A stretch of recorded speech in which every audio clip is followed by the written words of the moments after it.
નમસ્કાર friends, Gujarat jobs YouTube ચેનલમાં આપનું હાર્દિક સ્વાગત છે। વિદ્યાર્થી મિત્રો, અમારી ચેનલ પર સરકારી ભરતીને લઈને તમામ અપડેટ આપવામાં આવે છે। જો તમે અમારી ચેનલ ઉપર નવા હો અને સરકારી ભરતીની તમામ માહિતી મેળવવા માંગતા હો તો પ્લીઝ અમારી ચેનલને સબસ્ક્રાઇબ તેમજ બાજુમાં આપેલ બેલ આઇકન પર ક્લિક કરી દેજો, જેનાથી સરકારી ભરતીની અપડેટ આપને મળતી રહેશે। માય ડિયર ફ્રેન્ડ્સ, આજનો ટોપિક છે જનરલ હોસ્પિટલ નડિયાદ ખાતે વિવિધ જગ્યાઓની ભરતી જાહેર કરવામાં આવેલ છે। તો ચાલો જોઈએ કઈ પોસ્ટની વેકન્સી જાહેર કરવામાં આવેલી છે, ઓનલાઈન એપ્લાય ક્યારથી થશે।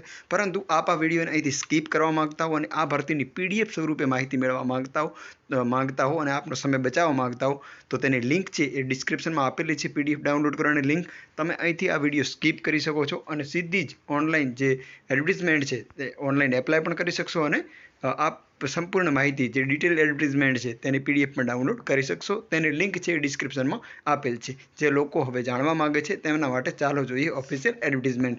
માય ડિયર ફ્રેન્ડ્સ, અત્યારે તો આપની ડિસ્પ્લે પર જે દેખાઈ રહી છે તે છે સિવિલ હોસ્પિટલ નડિયાદ, જિલ્લો ખેડા ખાતે જે બિહાઇન્ડ કિડની હોસ્પિટલ છે તેની વિવિધ રિક્રુટમેન્ટ જાહેર કરવામાં આવેલી છે।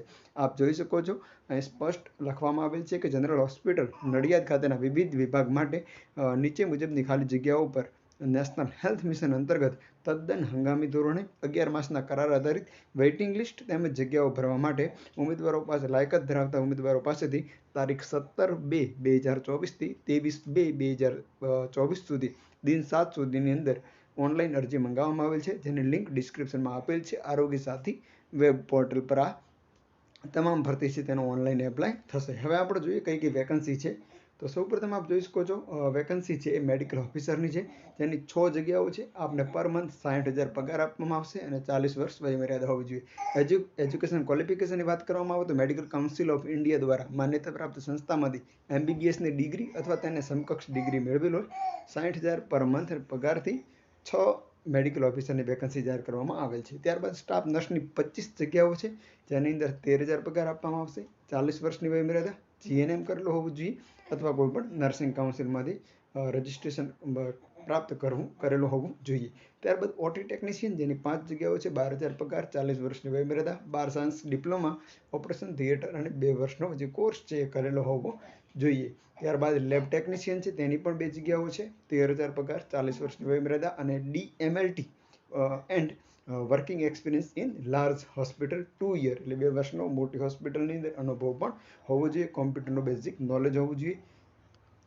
ત્યારબાદની વેકન્સીની વાત કરવામાં આવે તો ડેટા એન્ટ્રી ઓપરેટર કમ એકાઉન્ટન્ટ, જેની 1 જગ્યા છે, 12,000 સેલેરી આપવામાં આવશે। 40 વર્ષની વયમર્યાદાથી નીચેની વયમર્યાદાવાળાને લેવામાં આવશે। ગ્રેજ્યુએટ હોવા જોઈએ, કોમર્સ બેકગ્રાઉન્ડથી, એકાઉન્ટ છે, ડિપ્લોમા છે, એની અંદર સર્ટિફિકેટ કોર્સ હોવો જોઈએ। કોમ્પ્યુટર એપ્લિકેશન કરેલું હોય તો એ પણ બેટર છે। કોમ્પ્યુટર વિશેની સ્કિલ હોવી જોઈએ આપના જોઈએ।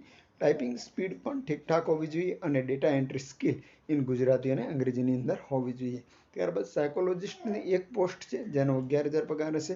40 વર્ષની વયમર્યાદા, MAની ડિગ્રી અથવા master degree in child psychology from any recognised university in India, કોઈ પણ સરકારી ઇન્ડિયા ભારત માન્ય પ્રાપ્ત સંસ્થામાંથી સાયકોલોજી, ચાઇલ્ડ સાયકોલોજી એટલે બાળકોની સાયકોલોજીની ડિગ્રી પ્રાપ્ત કરેલી હોવી જોઈએ। ત્યારબાદ સ્ટાફ નર્સ નડિયાદ સિવિલની અંદર 2 અને ખેડા સિવિલની અંદર 3, એમ ટોટલ થઈને 5 જગ્યાઓ, 13,000 પગાર, 40 વર્ષની વયમર્યાદા, GNM કરેલો હોવું જોઈએ અને નર્સિંગ કાઉન્સિલની અંદરથી માન્યતા પ્રાપ્ત સર્ટિફિકેટ આપની જોડે હોવું જોઈએ। ત્યારબાદ બાયોમેડિકલ એન્જિનિયર છે, તે ખેડા સિવિલની અંદર 1 જગ્યા છે, 22,500 પગાર આપવામાં આવશે।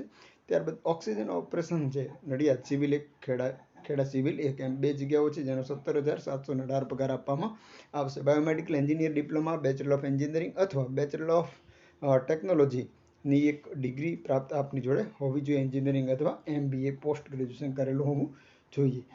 ત્યારબાદ આપ જોઈ શકો છો આ માત્ર ઓનલાઈન એપ્લાય કરવાનું રહેશે। કોઈ પણ અન્ય રીતે એપ્લાય કરશો તો આપની જે અરજી છે એ રદ ગણાશે।